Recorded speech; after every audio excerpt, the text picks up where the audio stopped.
take a seed, you plant it, you grow it, you dry it, you roll it, you smoke it, and it goes down smooth. Hey! Spanning the continent to bring you the truth about cannabis and marijuana law reform. I smoke pot and I like it a lot. CannabisRadio.com presents The Russ Belville Show, the voice of the marijuana nation. Hey, this is great, man. Well, on the earth. Now, here's your host, Radical Russ Belville. All right, good day, tokers and tokettes and non-toking lovers of liberty. It is Wednesday, December 16th, 2015, and it's got to be 420 somewhere in the world. Thanks for joining us here for another 2 hours of the latest news, data, analysis, and information by, for, and about the cannabis community.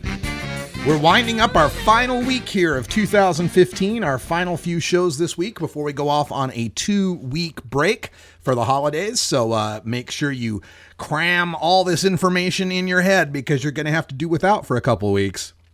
But we've got plenty of it to tell you about. We've been going over the 5 leading initiatives to legalize marijuana in California, Nevada, Arizona, Massachusetts, and Maine. And we're going to take a look at that Massachusetts initiative today. So stay tuned for that. That's coming up in the Radical Rant. That's a MPP-sponsored initiative called CRMLA, the Campaign to Regulate Marijuana Like Alcohol. Also on the show today, we'll be bringing you a interview that we conducted a couple of weeks ago, and I just feel this is so important, especially as we're moving into the college bowl season and the NFL playoffs. We've got Michael Sindrich from the Gridiron Cannabis Coalition joining us at 1:30 to discuss the upcoming movie Concussion that features Will Smith, playing the doctor who discovered chronic traumatic encephalopathy happening in the brains of NFL players, and how THC, medical marijuana, could help those players deal with the problems of concussion and brain injury. So that's coming up at 1:30, a very important interview. Also coming up on the show today, it's one of my favorite days today. The Monitoring the Future study came out. This is the study that asks 8th, 10th, and 12th graders across America their habits and perceptions when it comes to the use of drugs and alcohol. And we have got some fantastic data to share with you today in the drug war data mines. Everything pointing to marijuana legalization not having a deleterious effect on preventing youth from using marijuana and other drugs. Also on the show today and behind the headlines, we've got an update on the case of Robert Kimdichie. He's the defensive lineman for Ole Miss University, and he is denying the report that he was using synthetic marijuana when he crashed through a hotel window and fell 2 stories. We'll talk about that, and we will try to figure out what's going on in that particular case. But all of that comes after the Cannabis Radio News, and in our headlines today, brought to you from the Associated Press, we've got news from the federal government, the Congress continuing to protect states' rights to medical marijuana. We'll tell you how. Also, we've got the summary of what came out in the Monitoring the Future study that we're going to talk about in the drug war data mines. Also from the AP, Washington's Liquor and Cannabis Board says it will allow more pot shop licenses. We'll tell you how many. In Arkansas, there's been yet another rejection of a medical marijuana initiative. And in Palm Beach County, Florida, we'll tell you the results of their vote as to whether to decriminalize personal marijuana possession in Palm Beach County, Florida. Also coming up on the show today, we'll have our Toker Talk Radio. That's hour 2 here, and we'll take your calls at 971-533-7111.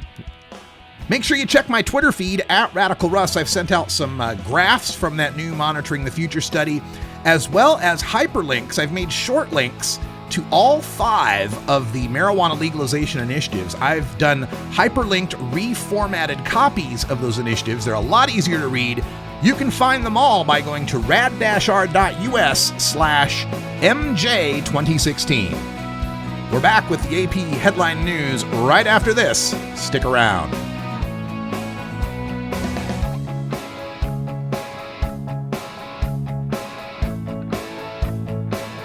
This is the Russ Belville Show on CannabisRadio.com.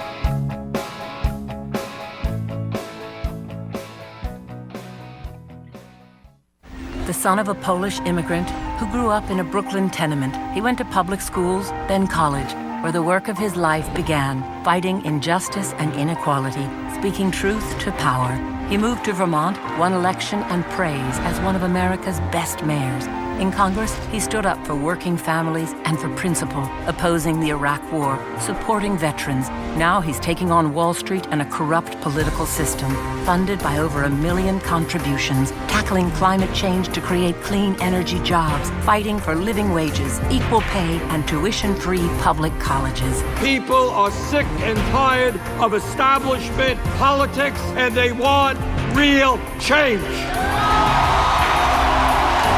Bernie Sanders, husband, father, grandfather, an honest leader, building a movement with you to give us a future to believe in. I'm Bernie Sanders, and I approve this message. Great websites today need expert web design and development and need to be e-commerce ready and mobile friendly. But building a marketable and profitable website can be an uphill climb. Ready to make your new website or replace your existing website? Think Orange as the new way to get in the black. Orange Hill Development works with Fortune 500 companies and offer the same top quality development service at a fraction of what other providers charge. Brands like Absolute, Carlsberg, and Nestea trust Orange Hill Development. Find out why you should trust your website with Orange Hill. Contact Orange Hill for a consultation today at orangehilldevelopment.com.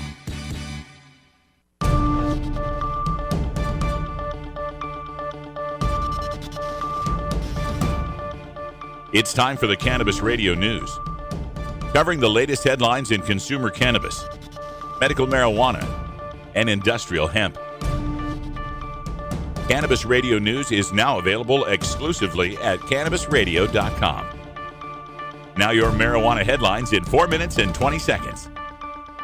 This is Cannabis Radio News. This is your Cannabis Radio News for Wednesday, December 16th, 2015. The Justice Department will continue to be prohibited from interfering in state medical marijuana laws under the new federal spending bill unveiled late Tuesday night. The compromise legislation includes a provision that is intended to prevent the department, including the Drug Enforcement Administration, from using funds to arrest or prosecute patients, caregivers, and businesses that are acting in compliance with state medical marijuana laws. In April 2015, a Justice Department spokesman told the Los Angeles Times that the department did not interpret the amendment as affecting cases involving individuals or businesses, but merely, quote, impeding the ability of states to carry out their medical marijuana laws, end quote. In October, a federal judge ruled that interpretation was inaccurate and that the Rohrabacher-Farr Amendment prevents the department from taking action against individuals who are acting in compliance with state laws.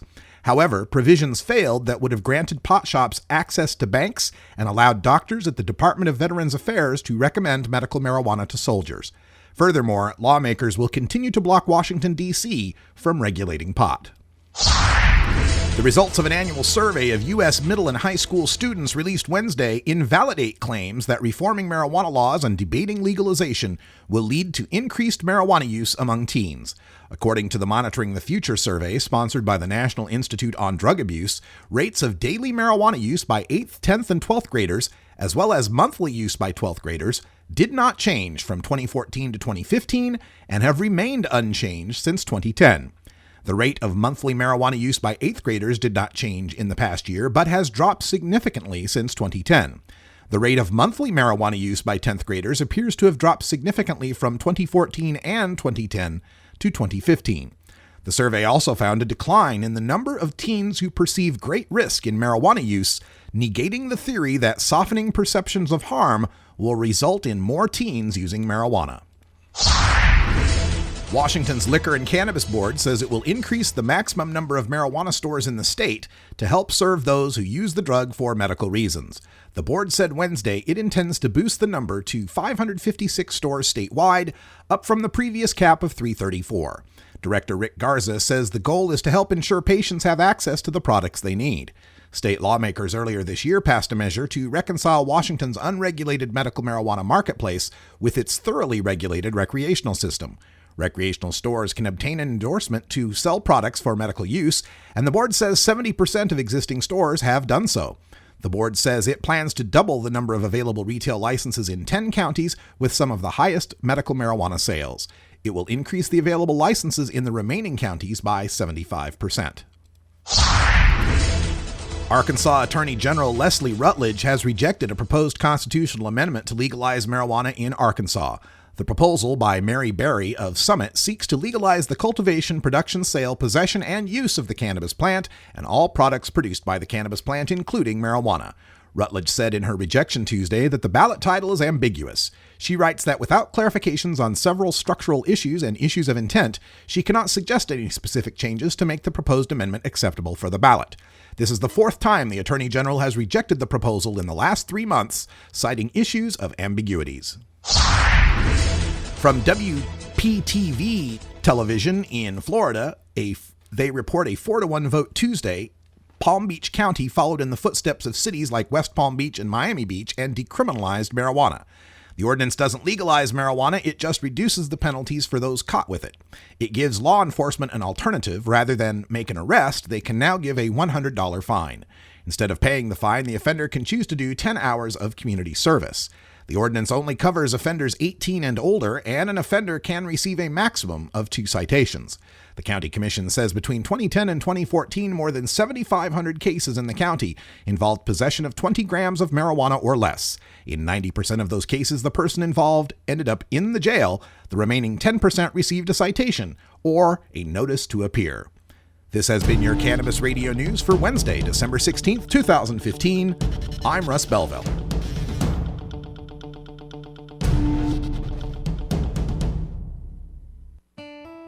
Imagine life without taxes.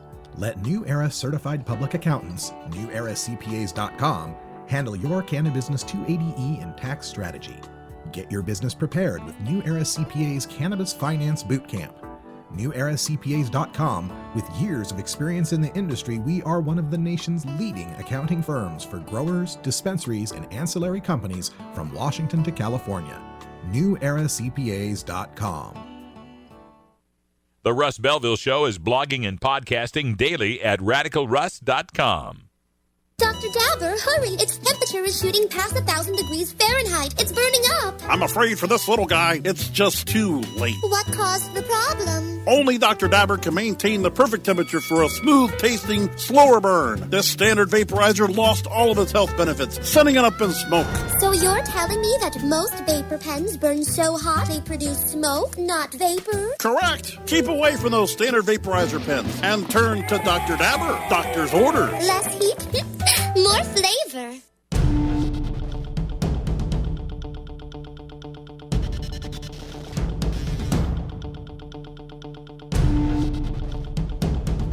Welcome back. As you know, yesterday we brought you a sports story from the world of NCAA football where Ole Miss defensive lineman and projected top 5 NFL draft pick Robert Kimdichie was in the hospital or had suffered a fall, basically, from a hotel in Atlanta where he broke through a double-paned glass window and plummeted 15 feet onto a bush that was nearby. And had he not hit the bush, he probably would have gotten more severely injured.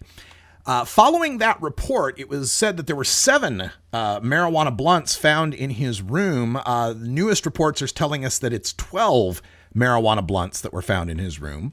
The possession of marijuana charge in the state of Georgia takes up to, I believe it's a 30-gram charge, or maybe just an ounce. And 12 blunts are probably going to be below that. So he would be facing a misdemeanor charge. But later, after the initial report, the Outkick the Coverage blog at Fox Sports reported, Clay Travis was the reporter, who said he had numerous sources reporting that Robert Kimdichie had that reaction after ingesting synthetic marijuana, aka Spice or K2. Well, now the latest update is that Robert Kimdichie has released a statement, and according to the statement, he says, "I want to apologize to Rebel Nation, my teammates, and my coaches for my actions last weekend. I made a mistake and put myself in an environment that does not reflect who I am as a person. Contrary to a report by Fox Sports, I did not use synthetic drugs. I realize the dangers of drugs and alcohol and regret the lapse in judgment. This does not reflect the core values that my mother and father instilled in our family. I'm a very spiritual person and drugs have no place in my belief system. As I move forward, I have learned a valuable lesson about the ramifications of a bad decision. I've worked very hard to have this platform, and I want to use it in the right way and be a role model for young players. I'm sorry for putting Coach Freeze in this position and will accept whatever consequences are necessary, but my hope is to finish this year's journey with my brothers." End quote. Now, his denial of using synthetic marijuana, we can take that at face value. And if we do, we've got to ask ourselves, what the hell is going on with these young men who are using marijuana in hotels and then jumping off the balconies? This is unlike any reaction to marijuana I've ever heard of in my life. And if he was just using smoked marijuana, it's even more difficult to understand. In the case of Levi Tamba, the young man, the 19-year-old who jumped off the balcony 14 floors in Denver, at least we understand that he was using edible cannabis. And with edibles, you can get a whole lot in you before you recognize what the effects are going to be. If Kimdichi was just smoking marijuana, it's hard to understand how he could have gotten to the point where he'd have been suffering those kind of reactions. Now, we can also take a cynical view on this. Georgia has signed, as of 2012, a new law was signed in Georgia making the possession of synthetic marijuana a felony in that state. Now, if I were facing a misdemeanor marijuana charge and the possibility of not being able to play in the Sugar Bowl because I got caught with marijuana, and the punishment for marijuana is a misdemeanor, but the punishment for synthetic marijuana is a felony, I might be tempted to tell people that I wasn't using synthetic marijuana and instead using regular marijuana. It's possible. We'll have to see what comes out of the hospital if they're going to be testing for any of the metabolites of synthetic marijuana. That's not usually done. Hospitals are usually testing for the metabolites of the standard drugs. But it would be hard for me to believe he would lie about such a thing when the hospital would have his blood and could run subsequent tests to determine whether or not he is lying. Of course, the folks at Project Sam and all of the anti-drug people are jumping up and down about this, saying, yet again, we see another case where someone's use of marijuana has led to psychotic symptoms, and claiming this proves that our statements that marijuana is harmless are false. Well, folks, nobody here has ever said that marijuana is harmless, and I've been very careful about pointing out that people with pre-existing mental conditions should probably be warned off of using cannabis. No mind-altering substance is harmless. None of them are. But what we keep underscoring is that marijuana is far safer than alcohol, and it's far safer than the synthetic cannabinoids that have been marketed as Spice or K2, and that sometimes these athletes and soldiers take to try to avoid the drug test. I'm sorry, Dave. I'm afraid I can't do that. All right, happy 420, everybody in the Mountain Time Zone, and big shout out to my little brother Matt, who's still battling the cancer. We're going to go visit him this weekend, and we'll see how he's doing. Surgery is coming up, but he's hanging in there. Stay tough, Matty Kachoo. We'll be there soon.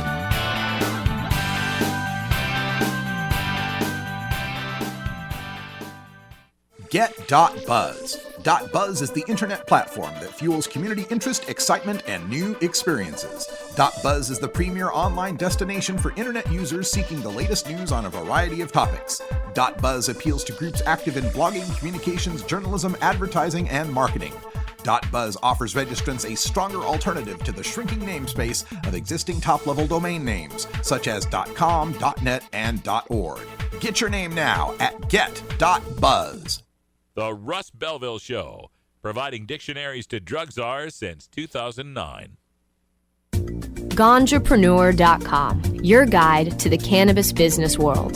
Ganjapreneur.com is a comprehensive resource for cannabis professionals and entrepreneurs. Download the Ganjapreneur app on your smartphone or tablet to catch up on cannabis industry news, scroll through our daily job listings, and learn about successful cannabis companies, executives, and investors. Ganjapreneur.com, helping Ganjapreneurs grow.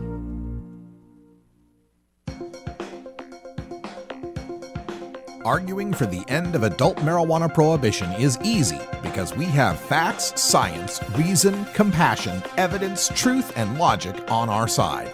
It is even easier when researchers catalog it all for us.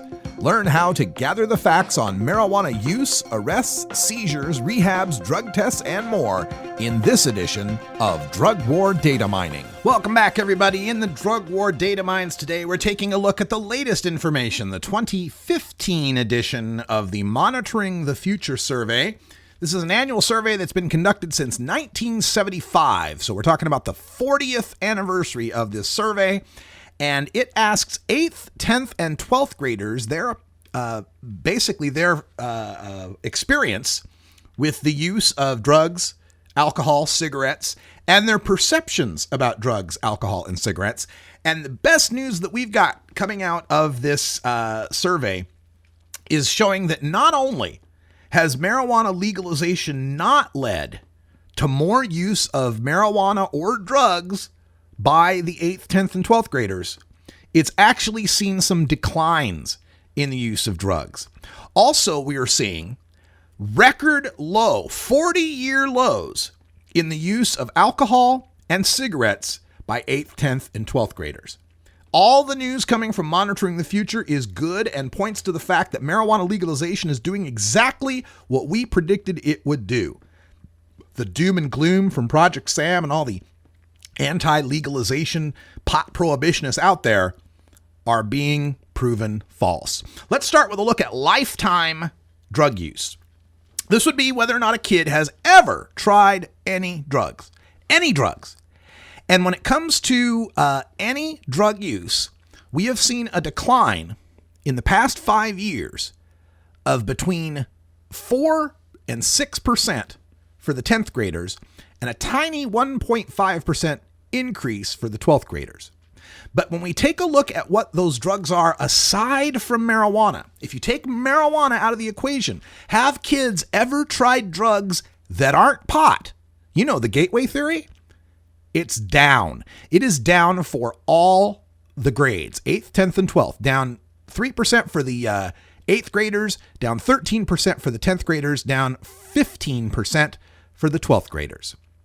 Also, for the use of drugs, those numbers, 14.6% for 10th graders and 21% for the 12th graders, are the lowest figures ever recorded in the past 40 years. So again, the idea of the gateway theory is false. Kids are not turning to other drugs. They're turning to other drugs less. But is the access to marijuana increasing the use of marijuana among the kids? That too is a no. What we are seeing in 2015 is a 10% decline over the past 5 years for the 8th graders, a 7% decline for the 10th graders, but a 2% increase for the 12th graders. There are slightly more 12th graders that are using marijuana in 2015 as compared to 2010. Then when we look at alcohol and cigarettes, the numbers for all grades, 8th, 10th, and 12th, for both alcohol and cigarettes, are the lowest ever recorded. Fewer kids are trying alcohol or trying cigarettes in their lifetime than ever before. And keep in mind that we're talking about 12th graders down to 64%. Less than 2/3 of 12th graders have tried alcohol compared to the all-time max of 93%. We've gone from 93% to 64% on alcohol. And when it comes to 12th graders trying cigarettes, we've gone from 75%, almost 76%, down to 31%. Fewer than 1/3 of 12th graders have tried cigarettes. Fewer than 2/3 of 12th graders have tried alcohol. But what about the monthly use? The kids that are using it regularly, so to speak. Well, those numbers are down too. When it comes to the monthly use of any drug, they are down among all age groups. When it comes to the monthly use of drugs that are not marijuana, they are down among all age groups. When it comes to the use of marijuana, it is down among all age groups in the past 5 years. And keep in mind, it's these past 5 years that our opponents have said, since Prop 19 in 2010. We're talking about weed. We're talking about legalization. We legalize in 2012 and 2014. That'll affect the kids. They'll think marijuana's okay. They'll use it more. Hasn't happened. Monthly use of marijuana by all grades is down. As is the use of alcohol and the use of cigarettes, again, at the lowest recorded levels ever, except for 8th grade alcohol, which is slightly up from last year's all-time low. And then even when we get to the daily use of marijuana is down over the past 5 years. The daily use of alcohol down over the past 5 years. The daily use of cigarettes down over the past 5 years amongst all these grades. And yet, when we ask them about their perception, that is, how dangerous do they think it is, they think the risk of using marijuana is less dangerous than they've ever thought. So even as the kids think that marijuana is less dangerous, it's not leading them to use more marijuana, contrary to what our opponents have said.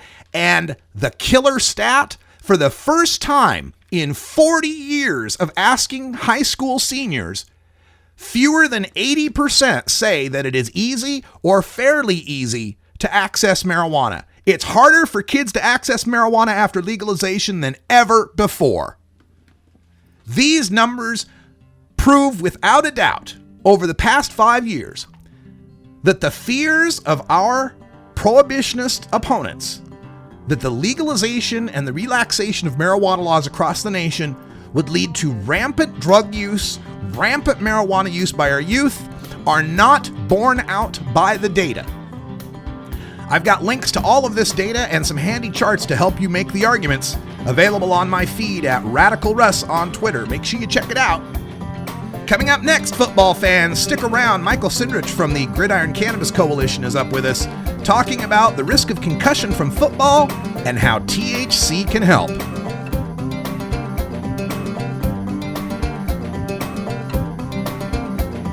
This is the Russ Belville Show on CannabisRadio.com.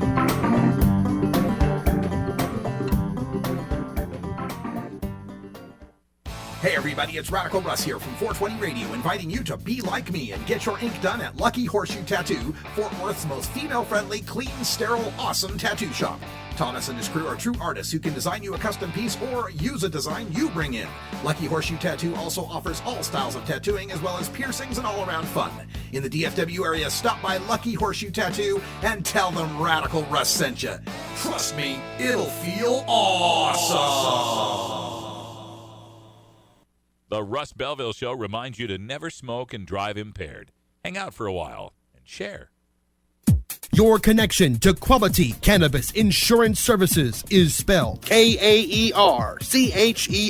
That's Karcher Insurance. We have worked with ventures like cannabis for over 60 years. We're proud to represent over 50 companies with tailor-made cannabis plans for owners just like you to insure your product, your plants, and your pursuits. K-A-E-R-C-H-E-R spells out their full-service insurance services, ranging from commercial to bonds to personal, from life to health, and more. Contact the team at KarcherInsurance.com and let our experience work for you. That's K-A-E-R-C-H-E-R Insurance.com. Contact Karen and the team at Karcher Insurance at 1-844-421-3560. That's 844-421-3560.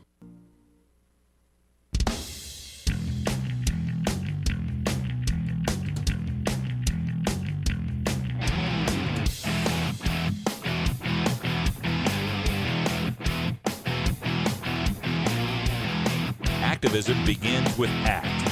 The Russ Belville Show features the stories of hardworking grassroots activists working for an end to prohibition in today's activist agenda. Welcome back, everyone. 31 after the hour, and today we get to talk about two things that are near and dear to my heart. That's marijuana and football. And joining me to discuss the issue is the founder of the Gridiron Cannabis Coalition, Michael Sindrich, joins us by telephone. Hi, Michael. How are you? Good. How you doing today? I'm fantastic, and I got to tell you, the last event where I saw you, I think it was the Southwest Cannabis Conference and Expo down there in Phoenix, and you had Kyle Turley, Nate Jackson, Ricky Williams discussing this issue. Give folks an idea what the Gridiron Cannabis Coalition is all about. Sure. Yeah, we also actually had Evan Britton on the panel as well. He's one of our more recent individuals that joined our organization and joined the fight. Gridiron Cannabis Coalition, we are an organization dedicated to the advancement of medical cannabis and the research of cannabis with regard to treating sports-related injuries, specifically brain injuries.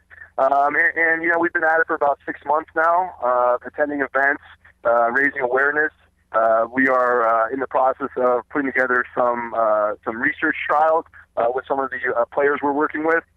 So really, we're just doing whatever we can to progress the science, progress the medicine, provide an alternative treatment for current and former players, and hopefully, in the end, change the NFL's substance abuse policy.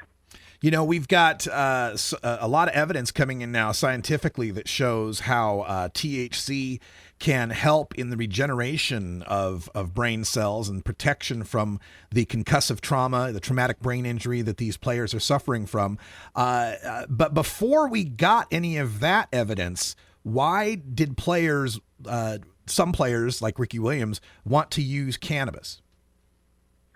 Well, I think many of them weren't realizing that they were using it for medicinal purposes. I think that they were using cannabis. They know that it made them feel good. It helped with some of the injuries and some of the other issues that they were having.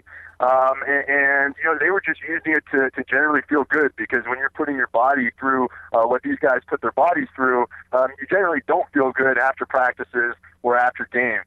And I think that it has as science has progressed and the movement has progressed, it's become a legitimate medicine. And now we're seeing, hey, you may have been using it to just feel good, but really what you were doing is you were using it as a medicine, and you were probably substituting cannabis for other pharmaceuticals or other products you could have been using. And it's great to see. It's great to see something like cannabis and other natural holistic medicines being used by these players, especially because the pharmaceutical industry really has been failing them. Yeah, and there's no doubt to the level of pharmaceutical use that is rampant in the NFL and other sports leagues, especially contact sports leagues. I'm a Packers fan, so I remember the days when Brett Favre was battling his painkiller addiction. And speak a little bit about that aspect of this, how the pharmaceutical industry, like you say, is failing these players. Yeah, and I'm sure I don't have to tell you or any of the listeners this, but painkiller overdose deaths are down in states where medical cannabis is legal. And these guys and many of them are being put on whether it's Vicodin, Oxy, the morphine, the different shots that they're getting in the locker room so they can just get back out on the field. I mean, pain is something that these guys are dealing with on a regular basis. So when it comes to the option when you have this pain, it's to use substances that are oftentimes extremely addictive, and that really the more that you use, the more that you need, and it just sends them on a downward spiral. And then you take, besides the pain-related issues, you look at some of the other medicines that they've taken. As far as what Kyle Turley will tell you, he's taken everything from muscle relaxers to antidepressants, antipsychotic medications, and he started seeing some things later in life that now we know are a direct result, in part because of the pharmaceuticals, but also because of his brain injuries. And the medicines that they were giving him for some of these issues were actually creating worse symptoms than what he was having before. He was getting to a point where he was getting suicidal, he was getting homicidal, and he blames that in part on the pharmaceuticals that he was being given. My goodness. All right, we're speaking with Michael Cindrich from the Gridiron Cannabis Coalition. You can find him on Twitter at GridironCan, CANN. And what's your website, Michael?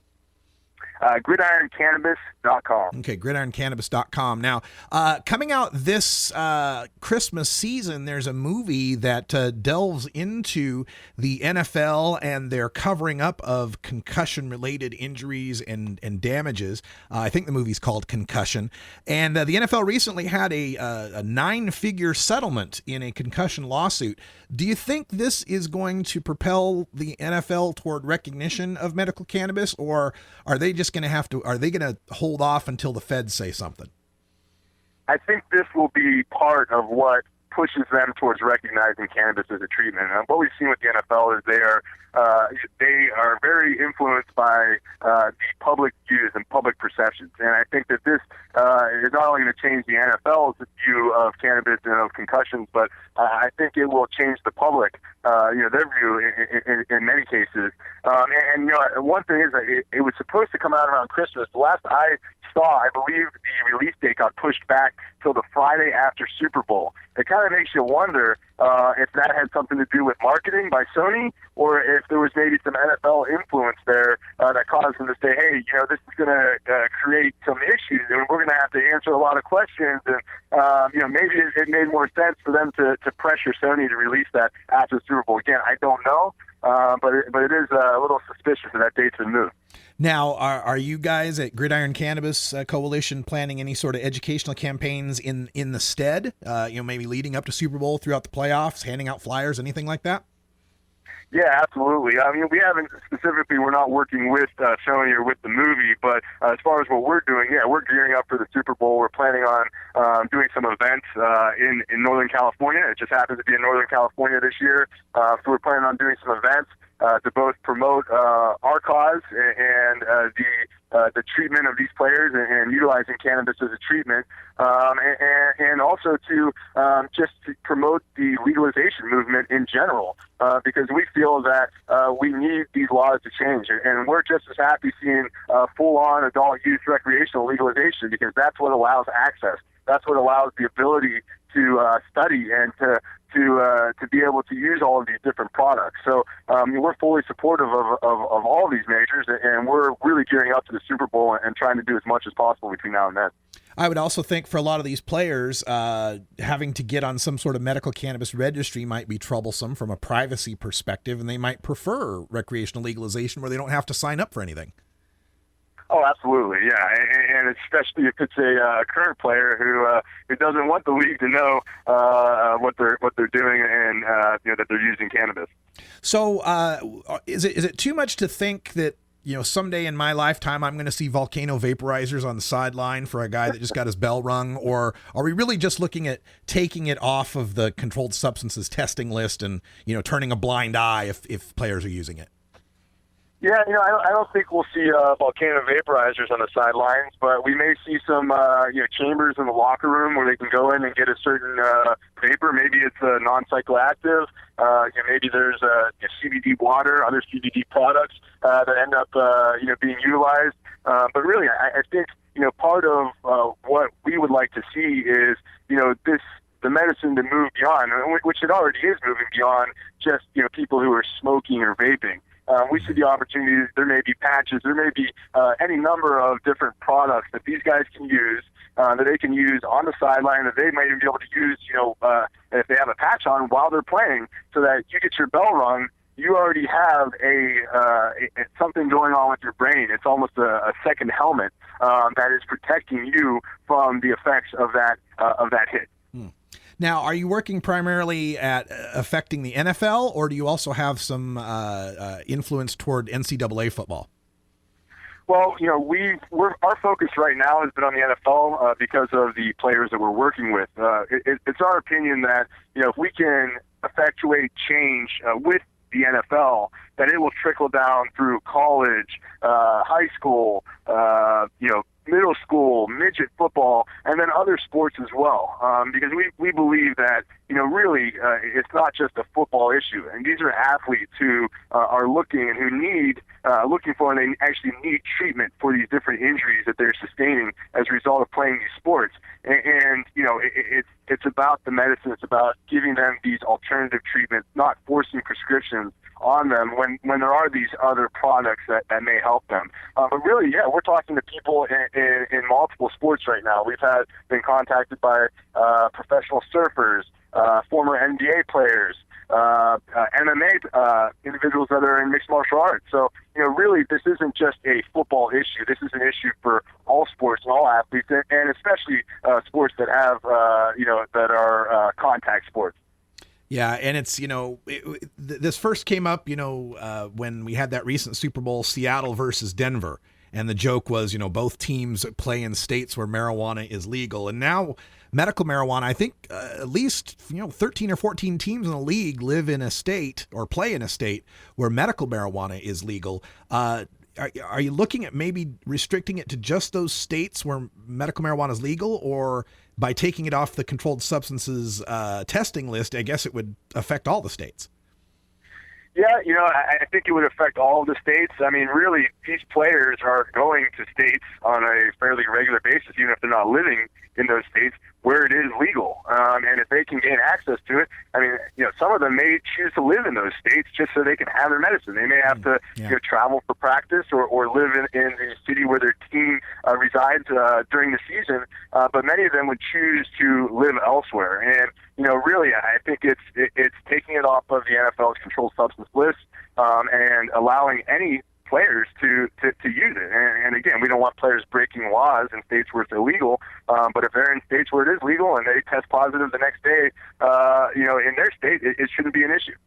It's Michael Cindrich from the Gridiron Cannabis Coalition. You can check out more about them at gridironcannabis.com. They're on Twitter at gridironcan, C-A-N-N. You can follow them out there. And final question, Michael, is there any strain out there that can fix the Green Bay Packers offense? I don't know about that. If you talk to Kyle, he'll tell you that Jack will fix just about anything for him. But I don't know about that Green Bay offense. I think it's going to take a lot more than that. I think you're right. Damn it. All right. Michael Cindrich, thanks for joining us here on the Russ Belville Show. Good luck with all your work, and we look forward to seeing what you got ready for the Super Bowl. We'll make sure to hype it. Thank you very much. All right. Thank you, everybody. That's a replay of the Michael Cindrich interview that we conducted earlier this month. Check out the Gridiron Cannabis Coalition. You can find them online by just Googling Gridiron Cannabis. Stay tuned. We're going to take a break. And when we come back, we're going to discuss the Massachusetts Crimla initiative, the campaign to regulate marijuana like alcohol. That's coming up next. Not against someone else's.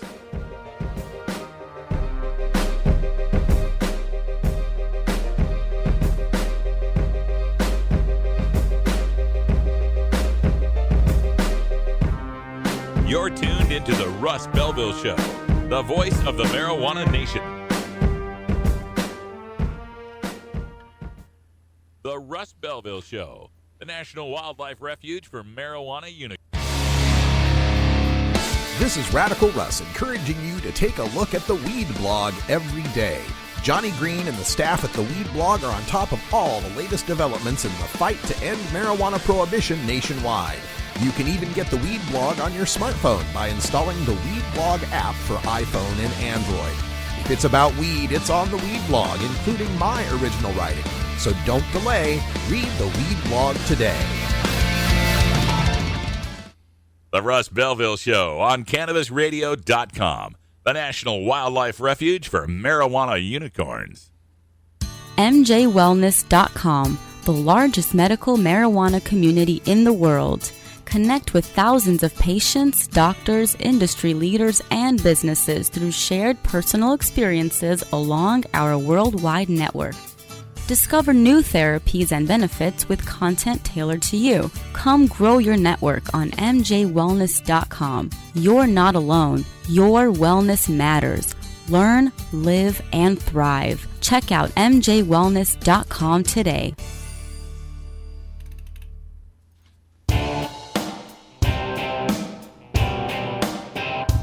We must wage what I have called total war against public enemy number one. I support a change in law to end federal criminal penalties for possession of up to 1 ounce of marijuana. That marijuana, pot, grass, whatever you want to call it, is probably the most dangerous drug. Some think there won't be room for them in jail. We'll make room. I experimented with marijuana a time or two, and I didn't like it and didn't inhale. One major responsibility is to encourage people to use less drugs. Entirely legitimate topic for debate. Radical Rant.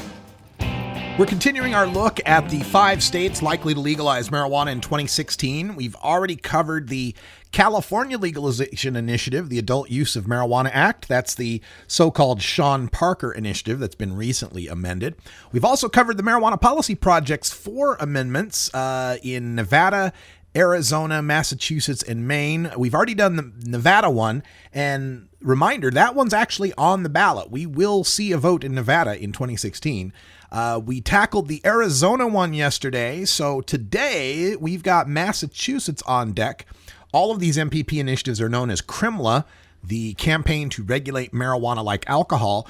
And remember, on Friday, our guest on the show will be Mason Tvert from the Marijuana Policy Project, and we'll discuss all 4 of these CRIMLA initiatives. I got a few questions for him about all of them.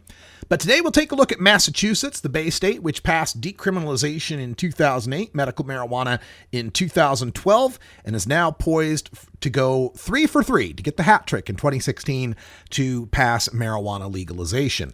The Bay State Repeal, which was the grassroots organization, has folded their initiative. They did not gather enough signatures. The MPP initiative feels like it's gathered enough signatures, turned them in, and in Massachusetts, it goes before the legislature first, and the legislature has a choice to just go ahead and put it on the ballot, or if they don't do that, MPP can go out and get another 10,000 or so signatures and force it to be placed on the ballot. As these MPP CRIMLAs go, I think this one is probably the best of the lot. With personal possession and cultivation, adults 21 and older can possess up to an ounce of marijuana in public, and up to 5 grams of that can be concentrate. So it's 28 grams total.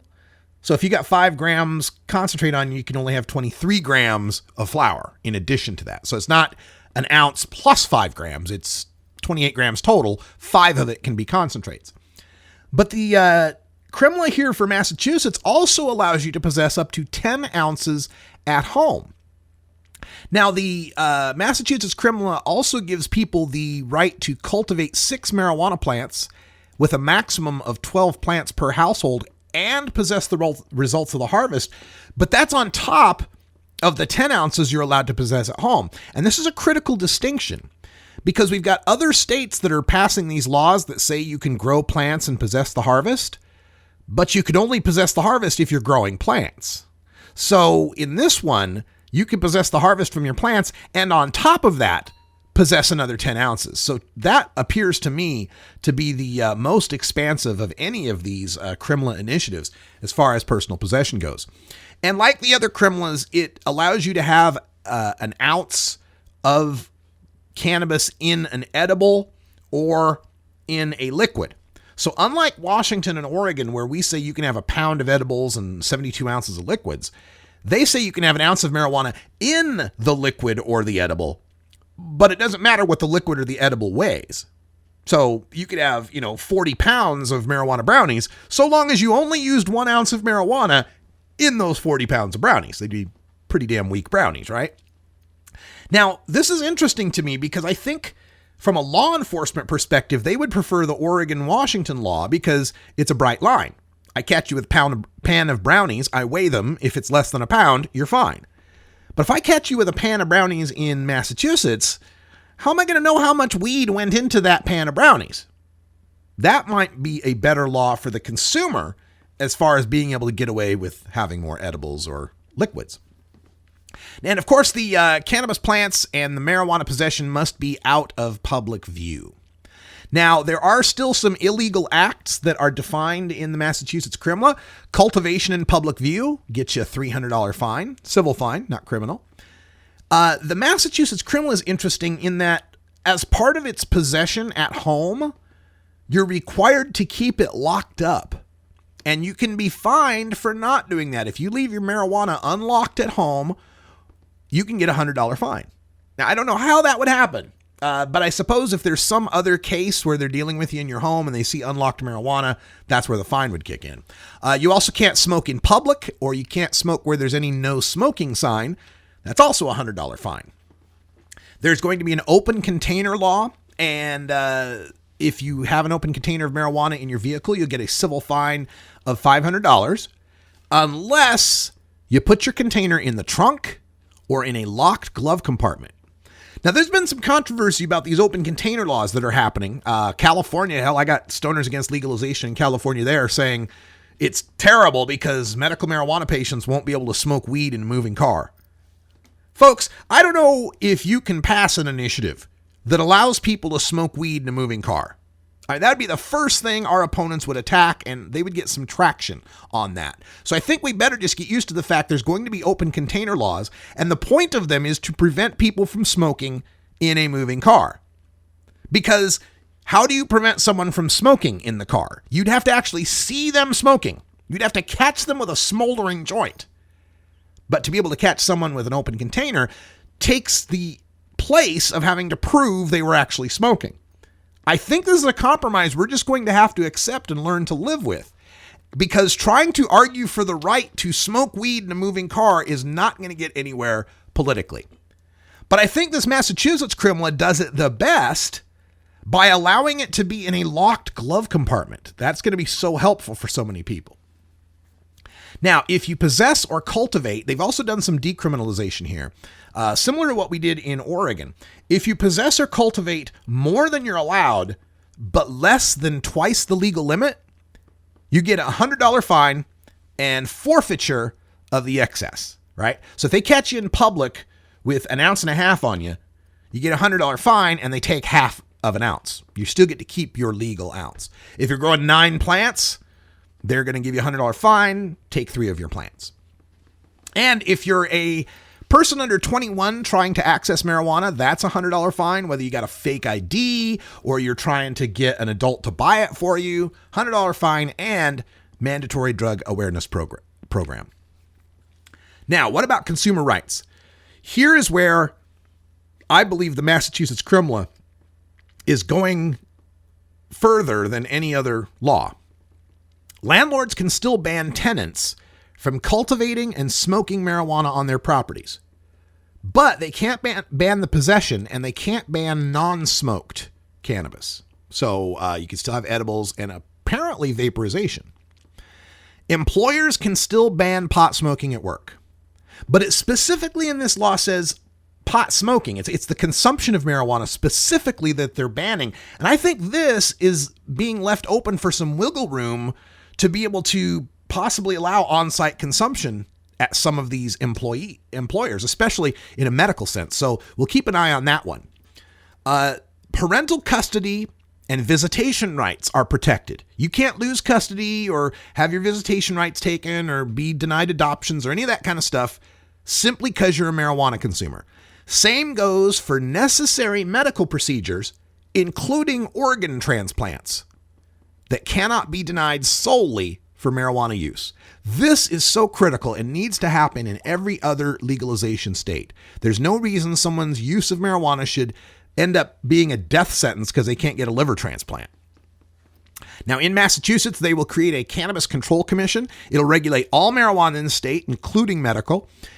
And it's got an interesting clause where it is directed specifically to encourage industry participation for people of color. This is something that's been called for by Black Lives Matter movement, a lot of people in the marijuana movement, and that is, the drug war disproportionately impacted, black people and Latino people and destroyed their neighborhoods. So as we legalize and the revenues are being generated, we should give back and we should try to revitalize those communities. That's what Massachusetts will be doing. Also, this Cannabis Control Commission can create new licenses, including pot lounge licensing, on-site consumption, special event licensing, which means possibly open smoking areas at the Boston Freedom Rally, as if there aren't now, and research licensing. And they can also restrict advertising. The tax at the retail shops in Massachusetts will be 3.75% at the point of sale, plus a potential 2% local tax. So we're talking 5.75% marijuana taxes. That would be the lowest marijuana taxes in the nation. And the taxes do not apply to medical marijuana. Medical dispensaries and commercial retail shops can co-locate, and local residents can petition for the right to establish a pot lounge. There will be a maximum of just 75 retail shops in the state of Massachusetts, at least until October 2018, and then there can be more. The licenses cost $3,000 non-refundable application fee compared to the $5,000 in the other criminals. It's $15,000 for a cultivator, manufacturer, or retail license. It's $10,000 for a tester license. Licensees have to meet the same standards it takes to get an alcohol license, except marijuana convictions won't bar you from getting a license. There can be an absolute cap on marijuana cultivation statewide. And again, a maximum of 75 manufacturers until October 2018, and a maximum of 75 cultivators until October 2019. Licensees must be 500 feet from schools. The existing medical marijuana industry gets priority in licensing until 2018. If they haven't come up with pot shops by 2018, the existing dispensaries get to serve all adults, very similar to what we did here in Oregon. And as far as local control, the localities can regulate the time, place, and manner, but no more restrictively than how medical marijuana is regulated. The localities can limit the number of establishments, but any ban or any limit that's less than 20% of the liquor licenses, or any limit that's less than the number of medical establishments, has to be approved by voters. And localities can establish nuisance ordinances to restrict cultivation and to restrict signage. So looking at the big picture here of the marijuana legalization initiatives, out of the 5 proposed so far, it looks to me like the Massachusetts CRMLA initiative may be the best of the 5. Now, on tomorrow's show, we're going to cover the Maine initiative. That's language that comes from Legalize Maine, but is being backed by the Marijuana Policy Project, and I believe it's got some pretty liberal language as well. We may be looking at a situation where by 2017, the Northeast, and not the West Coast, has the most liberal marijuana legalization in the United States. But whatever the legalization is, it beats prohibition. Make sure you get involved. If these are happening in any of your states, get involved. With the California one, I'm not exactly sure who to send you to at this point, but with the Massachusetts, Maine, Arizona, and Nevada, they all have websites available. It's usually regulate marijuana in, and then the state name, or just regulate the state name. But if you type in regulate marijuana like alcohol and the name of your state, it should take you to the campaign website. You'll be able to find that. Get involved, volunteer your time, tell everybody legalization always trumps prohibition. From beautiful legal Portland, Oregon, and for all the people here at CannabisRadio.com, I'm Radical Russ. Thanks for joining us, and until next time, take care of each other, tokers. This is the Russ Belville Show. The Russ Belville Show is blogging and podcasting daily at RadicalRuss.com. You take a seed, you plant it, you grow it, you dry it, you roll it, you smoke it. You take a seed, you plant it, you grow it, you dry it, you roll it, you smoke it. You take a seed, you plant it, you grow it, you dry it, you roll it, you smoke it, and it goes down.